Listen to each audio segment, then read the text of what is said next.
My next guest could have been just one more anonymous abortion casualty, but instead he grew up in a loving Christian family with 10 adopted children. He's an author, singer, speaker, and fighter against an abortion industry that specifically targets African Americans.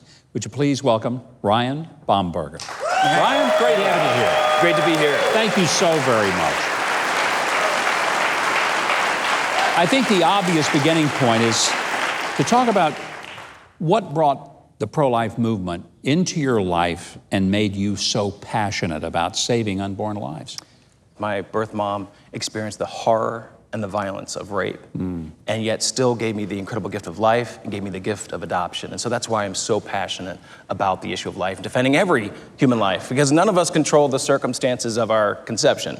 You know, I'm sure you get pushback from people who ideologically and philosophically tell you that a kid conceived like you shouldn't have been allowed to live. But then how do they argue with you? They have a hard time. They have a hard time with it. I mean, you have the rhetoric from Planned Parenthood that, of course, says any life that is unplanned or unintended is going to be unwanted and unloved.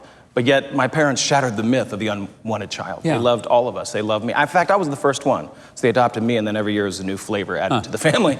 But they really did shatter that. And what they showed is that God enables triumph to rise from tragedy all the time. My worth is equal with anyone who is planned. When we were all created in the image of God, there's no asterisk that says, oh wait, only if you're humanly planned. We're fearfully and wonderfully made because we're made by the Creator. More African American kids are taken in abortion proportionally, out of proportion. So why won't we hear more of that?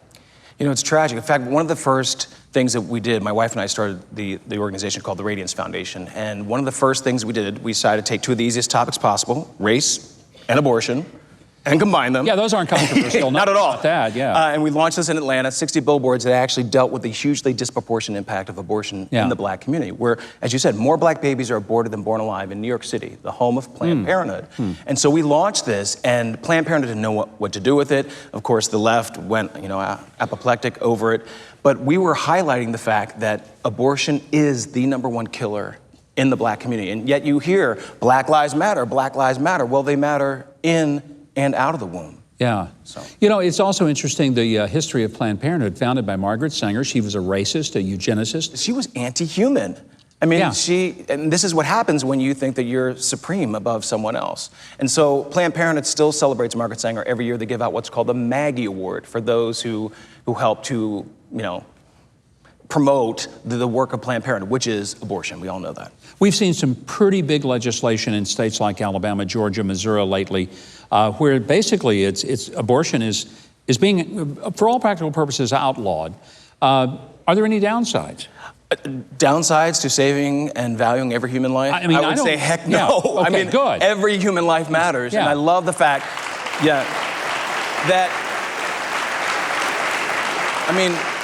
Governor, you have courageous politicians, and I'm just going to say it, Republicans and a handful of pro-life Democrats, but mostly Republicans. And I love the way that mainstream media is demonizing them, saying, all white men voted to ban abortion, and, white men are deciding what to do with women's lives. Well, 7 white men in black robes at the Supreme Court gave us the violence of Roe in the first place. Well reminded to all of us.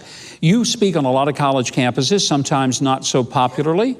You've been run off some college campuses. What is the objection to you coming on a campus and telling your story? So when I go onto campuses, like for instance, an evangelical college, Wheaton College, where I was talking, the presentation was called Black Lives Matter in and out of the womb. Yeah. And so I was demonized 6 days later, where they sent a campus-wide email saying my presentation was offensive rhetoric, and that it made student, staff, and faculty of color feel unheard, underrepresented, and unsafe on campus. I don't know how I make people feel unsafe. A Christian school, because they don't like the fact that I'm calling out, for instance, the Black Lives Matter movement, and the fact that it partners with and announces solidarity with Planned Parenthood. You can't say Black Lives Matter and then partner with the leading killer of Black lives. It really doesn't make sense. I want you to tell us about your book. It's called Not Equal: Civil Rights Gone Wrong. How have civil rights gone wrong in our culture today? This book was birthed out of the surreal experience of being sued by the NAACP. You got sued? I got sued. Hello. brown guy. I parodied the NAACP's name. I wrote an article about them after we launched a billboard campaign in the very conservative San Francisco Bay Area. We put up billboards that said black and beautiful, toomany-aborted.com.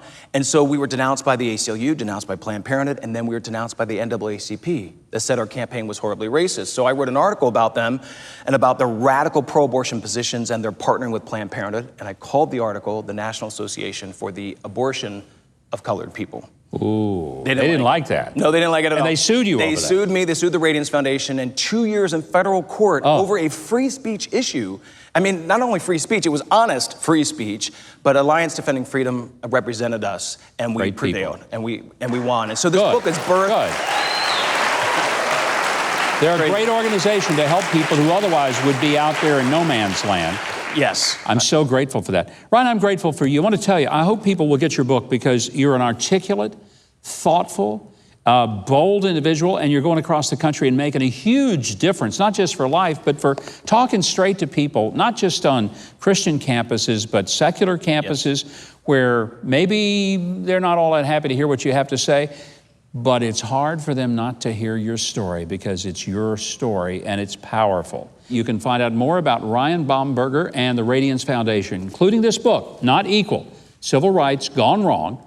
You can book him as a speaker. Follow Ryan on Twitter @Ryan Bomberger.